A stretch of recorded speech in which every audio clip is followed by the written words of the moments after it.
what is going on with Halo 7's story? Well, Kelly Gay is writing a new Halo novel. Its title's gonna be Edge of Dawn. Titled Halo Edge of Dawn, and it's going to be a Master Chief story, right? This takes place right after... That's great. Nothing wrong with that. I mean, it's a book. I wonder if the game will imitate the book like a lot of times stuff does. Halo Infinite. 2560, after eliminating War Chief Escharum and sending the banished leadership into chaos, the Master Chief continues to fight on Zeta Halo, accompanied by his new AI companion and their loyal pilot Fernando. As Spartan 117 searches for scattered allied forces, a young combat medic tortured and imprisoned for months by the banished and anemic So far, if this does get turned into a game, I feel like I'm already like over the ring. I'm already tired of being on the ring after playing Infinite Campaign. It feels, the open world made that, I don't know if it just left a bad taste in my mouth, but it just felt very dead and unalive. There was no active like war like scenes or like battlefields, you know what I mean? It was like, hey, go pick up a vehicle and some AI characters will get in your vehicle and help you like shoot and stuff like that. It felt very like dead. It felt like a dead ring. I mean, you know what I mean? Like, it did not feel like, I didn't have like that big like, oh shit, look at this battlefield, oh Pelicans coming in, oh Phantom, you know what I mean? I didn't get that like that pull, you know what I mean? Like that, I didn't get drawn in because like it just felt like, okay, go pick up some AI, drive around, clear this place out, okay, you know? Harbinger may hold the key to unlocking deeper mysteries within this ancient ring world, but every step towards the answers is haunted by the sinister and elusive Blade Master Jaga something, I don't know how to say his last name, Radami, I think, who is hell-bent on vengeance, right? Does that mean he survived? Yeah, I was saying, isn't that the guy we like killed towards the end? He was like an awesome looking character, you know? But he was just kind of like, here's like a semi-final boss, guys. Here you go. Does that mean Jaga survived? Do we have an official? Because he was honestly a really cool villain, and I want to see more of him. So they say this is indeed a story set in the immediate after. Bruh, the main villain, what's his name? Escharum. Dude, that was the probably worst villain I've seen in a video game in such a long time. They made him like a balloon, you know? All they did was just, they hyped him up with just like talk. Like the only reason this guy is a badass, you know, is because they told you. The dude was like the second in charge. He was like, you know, it's like, okay, no one cares about this. You hyped up the main banished villain. I can't remember his name anymore because they just threw him out the freaking window. But it's like, you just, while playing the Infinite Campaign, all you got was a bunch of these like holograms popping up in the guy's face, like talking mad shit. It's like, bro, this is like a hollow, like, it's just a hollow, like, trash talker. You know what I mean? Like, you guys didn't really, like, display him, like, being, like, some big badass or something like that. I don't know. You know what I mean? I kind of got that sense when I was playing through the campaign. Aftermath of Halo Infinite's campaign, tying into some story threads from the Rubicon Protocol, one of Kelly's previous novels, and in some ways they say Edge of Dawn might be thought of as similar to First Strike, where we sat for a while with the First Strike. I'm guessing is it's a book after dealing Halo with some things that we learned a while back. One thing I don't like when games do is like they fill in the blank between games, like with like a novel or like a comic book or something like that. It's just kind of like, man, I don't, you know what I mean? Embarking on a new adventure. So let's just keep me in the loop on the games, you know? Take this apart real quick. Things are going to kind of skip a chapter like they did in Halo Infinite. We kind of missed the whole created war between Halo 5 and Halo Infinite when it came. Bruh, this singular event right here is the reason I am so disinterested. Look at my camera. It's like blurring itself. How they handled the Halo 6 campaign, the Halo Infinite campaign, is the reason I'm just so disinterested in Halo. You had like this Halo, I might have said this before, you've had this Halo 3 build-up, right? This big, massive army. You had 4 games leading up. You had Halo 4, Halo 5, Halo Wars, and Halo Wars 2. like all leading up to Halo Infinite, right? This big three-way battle. You're gonna have the Banished, you're gonna have the UNSC, you're gonna have like Cortana and all these AI and like the Guardians. This big three-way fight, right? Like this is about to be some like dope shit. You know what I mean? Like, yeah, these games are good. You know, a lot of people say the original are better, like the first three and all that. I'd probably agree, right? The story, like story-wise. But like still, you're gonna have this big event, you know, years leading up to this. And Halo 6 campaign skips it all. It sits you in a corner and cucks the shit out of you. I was so mind blown. It's like all I get is like a cutscene of Master Chief fighting the big bad guy from like the Banished, and like, oh, by the way, Cortana's like dead. And then at the end of the game, it's like, oh, this time traveling or some shit. Like the dude went back in the past. Or maybe I misinterpreted that, but I was like, what the hell is this?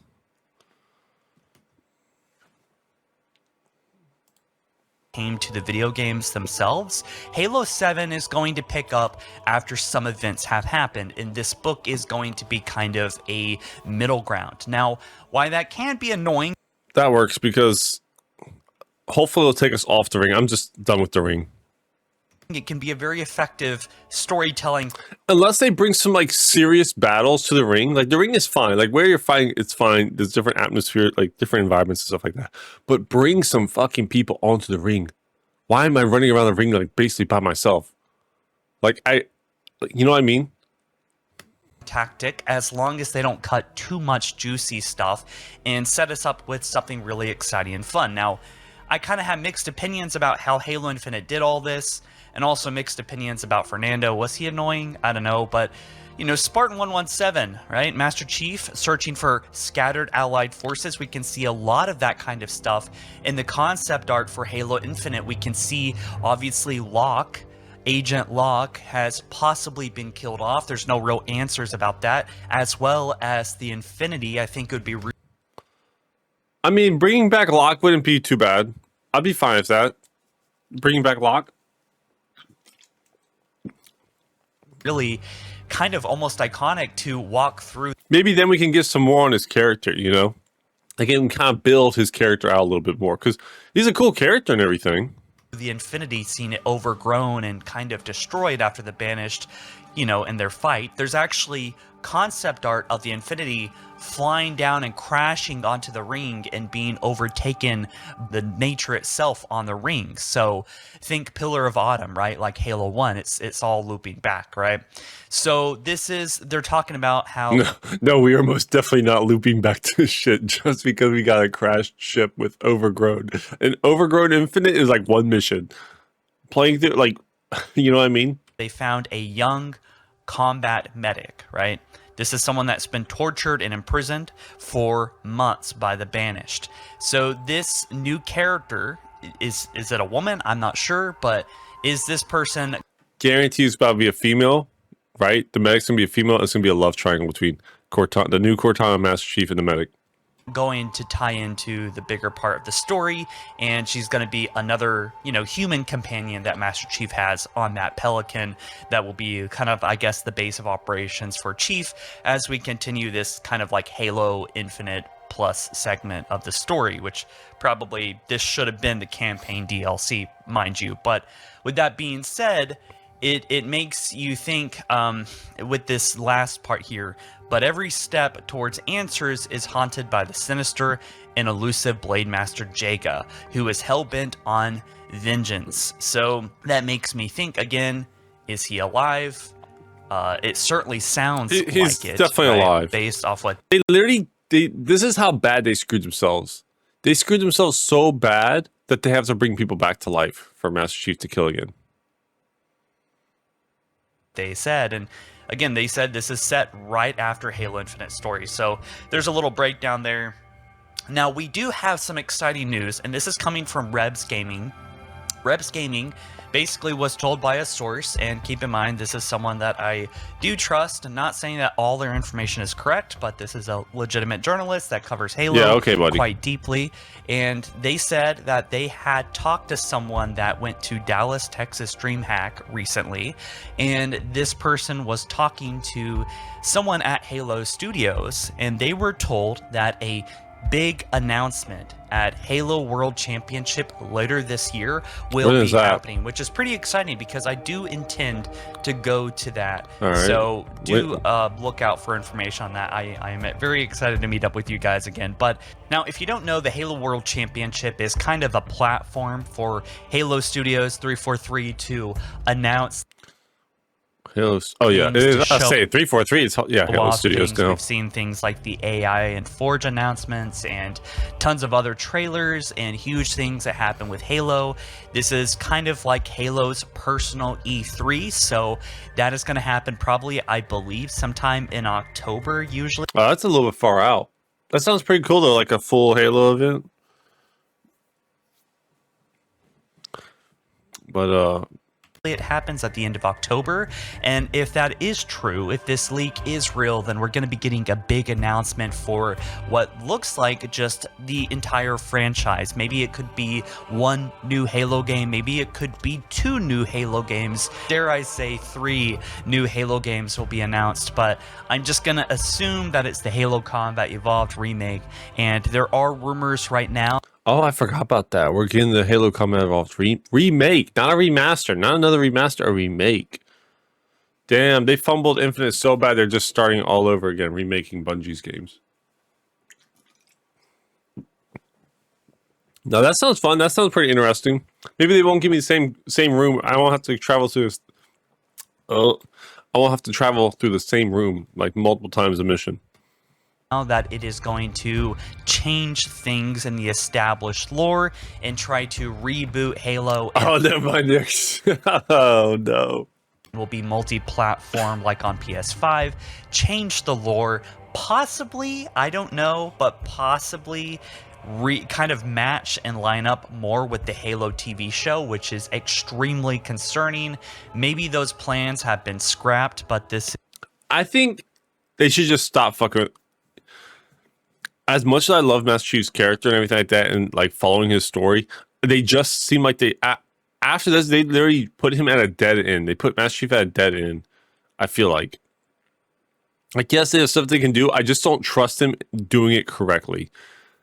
Instead, give me like a Halo 3 ODST side character, or something like, which I would preferably like, right? Something I think I would prefer the most would be like a Halo Reach thing. You know, you get to customize your own character, you see them in the campaign. I mean, that way they can push their battle pass even harder and all that bullshit, you know. Because like, oh, now you get to see them in the campaign too. this is a very anxiety-inducing theory that I have. It's just a theory, but I worry that they want to make Halo a certain way and not the way that it is. It's quite evident through many years of evidence, obviously, and also the Halo TV show, that they do not like Halo for what it is and they want to change it. Now, a lot of the people that did all that have either been fired or are simply unemployed because the show was canceled, so who knows what's going to go on, but big announcement later this year is pretty much all you need to know. It's also reported that the fall update for Halo Infinite is going to be big in about 3 months. What do I want from Halo Infinite to keep me back on there? A real Forge mode. They even fumbled Forge, dude. Not Forge, forget that. Firefight. They even messed up Firefight. I don't want to like go from point to point and then end my firefight. That is the most lamest shit ever, dude.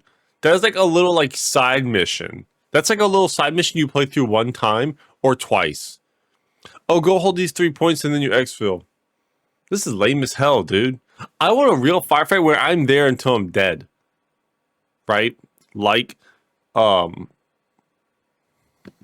not some Halo 5 firefight. That was awful too. Like, Halo, I'm blanking. Like Halo Reach and Halo 3 ODST had firefight. Like, that's some real firefight stuff. You know, until I'm backed in the corner and I'm dead. That is how I want my firefight to end. I do not want to sit here and go through 4 little, like, and I won't get into it. 4 like little different holdout points and then exfil. It gets boring and super repetitive.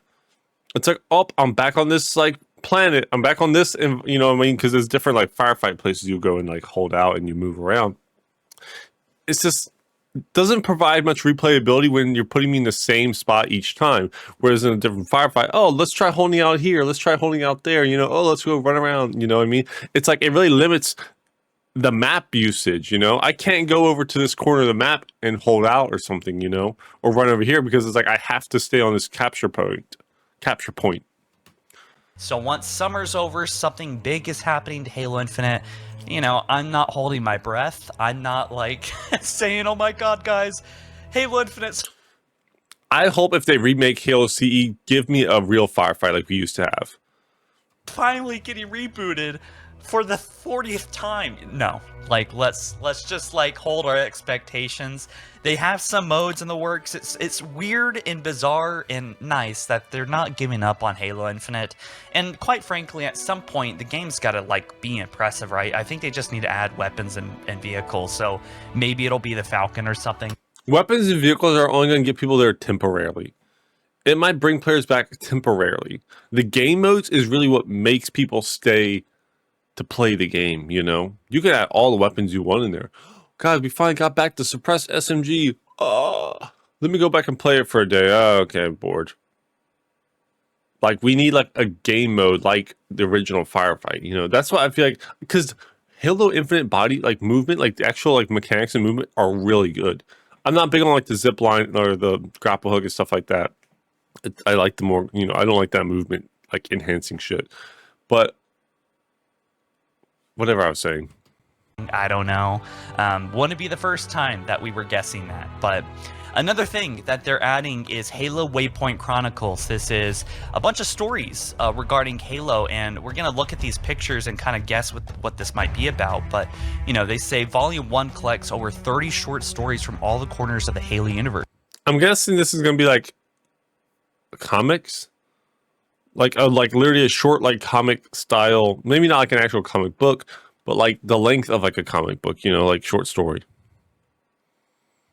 Including 24 adventures previously only available online, plus 10 brand new tales exclusive to this collected volume. So this is something that's going to be coming out next year, and this is going to be a bunch of new stories. You know, obviously, I think some of these have already been made, like the Spartan, the first Spartan that I think was by Saturn or Jupiter that got infected by the flood. That's a problem. We also have other things happening here, like the banished Spartans that, you know, that happened. And then Halsey, Chief, and post-Halo 4 Arbiter going to take place at some point after, you know, Halo 5, I think. And just, you know, you could just sit here and kind of look at some of They're these. cool Some of little these are new, I things, but believe. you know, I'm not 100%. unless you're super into Halo, I feel like you're not going to really worry about this stuff, you know. That's kind of stuff for people who are like really into Halo. They want to like, you know, they care about the Halo lore, you know. Percent sure, but it's nice to see that there's a bunch of new chronicle Which is nice to have, is better than nothing, you know. stories being added, and also this is good because it's adding a lot of context for what might be the next Halo game. As long as you don't need to look at this and do your homework to understand what Halo 7 is going to be about. That's the thing I was saying. I don't like that in between stuff. They put a whole bunch of stuff in between, and then you're dropped into you know, you finish off Halo 6. It's like, okay, and then you drop into Halo 7 completely different with no idea what's going on, unless you're like locked in to every little detail they put out. And to understand the story, then great. This is just great material for, you know, deep Halo nerds that can get their fill for stuff in the meantime while we wait for an infinite amount of time for the next Halo game to release. But yeah, just looking at this one more time, man, this is so interesting. 2560. Right after the campaign, man, Master Chief searches for scattered Allied forces. It would make sense, and it makes you wonder, what about Blue Team? What about Agent Locke? What about... Oh yeah, they didn't do anything with Blue Team, right? That's another thing. It's like Halo 5 like left off like a certain way, and then Halo 6, it was like they did such a jump, and they just completely like was like, let's forget about all these other games we just made. Thomas Lasky or Spartan Palmer. The thing is, you could almost jump into like Halo 6 or Halo Infinite, and it really wouldn't matter if you played the other games or not, because none of that shit was relevant. Only thing that's relevant is you crashed on a ring. all the people that were on the Infinity, we have no idea what happened to them. We know that there's obviously like the Rubicon Protocol, there was some things happening with other Spartans, but you know, it's annoying on how little answers that we actually got from Halo Infinite. But I suppose it is a good start to a much broader series of events that will happen on Zeta Halo. So you guys let me know what you think down in the comments below, and I'll catch you in the next one soon. All right. But yeah, I think Halo's got a lot of work if they want to really bring back something that players are going to actually enjoy, stay around. Halo Infinite, personally for me, it's just, you know, I really enjoyed the body movement, the way the game responded. The gameplay was really good, but that's about the only thing I feel like it really had. I don't know. I think the campaign following Master Chief is the reason a lot of people love Halo so much. Like, he's literally like one of the biggest video game icons. And it's like you do him super dirty in the campaign and then push all this battle pass stuff. It's just not, it's not great. Anyways, guys, I appreciate y'all for being aboard. Train station is right there. You're gonna have to hop off. I'm not stopping the train, you're gonna have to jump off. I'm sorry.